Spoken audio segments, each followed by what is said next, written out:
বিষয়টা অত্যন্ত চাঞ্চল্যকর এবং স্পর্শকাতর একটি ঘটনা। নাদিয়া আক্তার নামে একটি মেয়ে, সে তার বন্ধুর সঙ্গে পহেলা বৈশাখে একটু সেজেগুজে আমাদের কেরানীগঞ্জে ঘুরতে আসছিল এবং তারা ঢাকার মোহাম্মদপুরের বাসিন্দা। তো মোহাম্মদপুরে আসার পরে তারা মোহাম্মদপুর থেকে এই ফাঁকা জায়গা এবং সুন্দর ঘোরার জন্য জায়গা হচ্ছে আমাদের বসিলা পার হয়ে ঘাটারচর মধু সিটি। এই মধু সিটিতে এসে তারা প্রথমে কিছু রাইডে ঘোরে, তারপরে খাওয়া দাওয়া করে। এরপর একটু যখন সন্ধ্যা হয় তখন মধু সিটির ভিতরে যে হাউজিংটা আছে সেই হাউজিংয়ের ভেতরে তার বন্ধুর সঙ্গে একটু গল্পগুজব করার জন্য তারা একটা নিরিবিলি জায়গায় বসছে। বসার সময় ওখানে পূর্ব থেকে ওত পেতে থাকা একটা সংঘবদ্ধ আসামি চক্র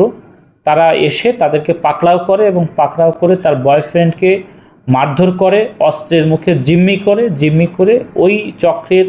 কয়েকজন সদস্য আবার নাদিয়াকে টেনে হিঁচড়ে পার্শ্ববর্তী একটা বাউন্ডারি ওয়াল করা প্লটের মধ্যে নিয়ে যেয়ে সেখানে তাকে পালাক্রমে ধর্ষণ করে এবং ধর্ষণ করার পর তার নুট ছবি মোবাইলে ধারণ করে এবং তার যে বয়ফ্রেন্ড ছিল তাকেও প্যান্ট খুলে তারও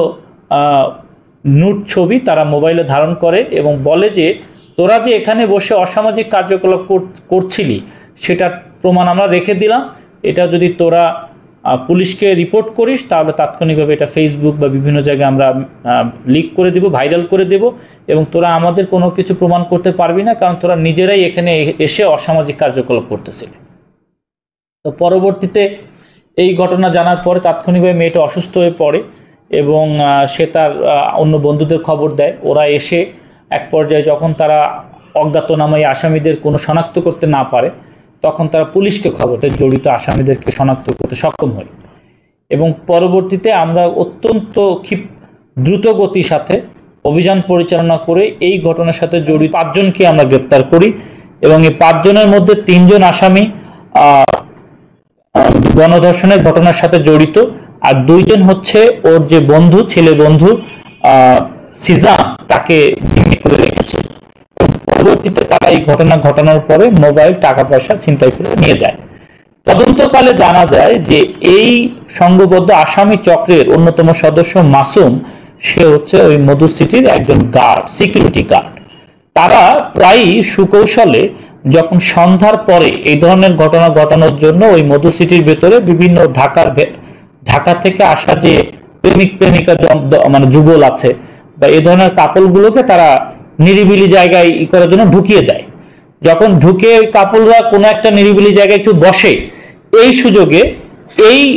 সংঘবদ্ধ ছিনতাইকারী চক্র তারা হলো ফিটিং গ্রুপ, অর্থাৎ তারা এসে তাৎক্ষণিকভাবে তাদেরকে অস্ত্রের মুখে জিম্মি করে প্রথমে তাদের টাকা পয়সা সোনা গয়না লুট করে নেয়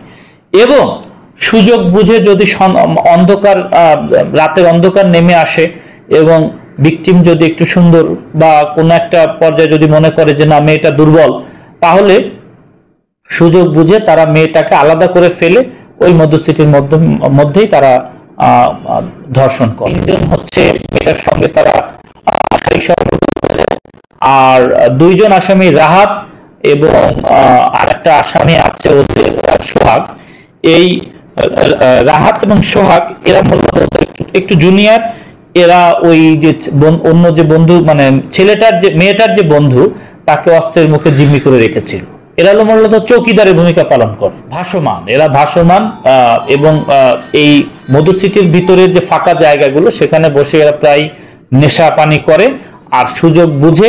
এই ঢাকার ভেতর থেকে আসা যেসব ছেলে মেয়ে আছে যারা এখানে মোটরসাইকেল নিয়ে বা অনেক সময় রিক্সায় করে ঘুরতে আসে, এসে কোনো একটা ফাঁকা জায়গায় বসে ছবি টবি তোলে, তাদেরকে ওরা এই আক্রমণ করে জিম্মি করে, অস্ত্রের মুখে জিম্মি করে এবং জিম্মি করে টাকা পয়সা এগুলো ছিনতাই করে নিয়ে নেয় এবং এখানেও সুযোগ বুঝে তারা এটা করেছে এবং পরবর্তীতে ঘটনার এক পর্যায়ে তারা ধর্ষণ করেছে।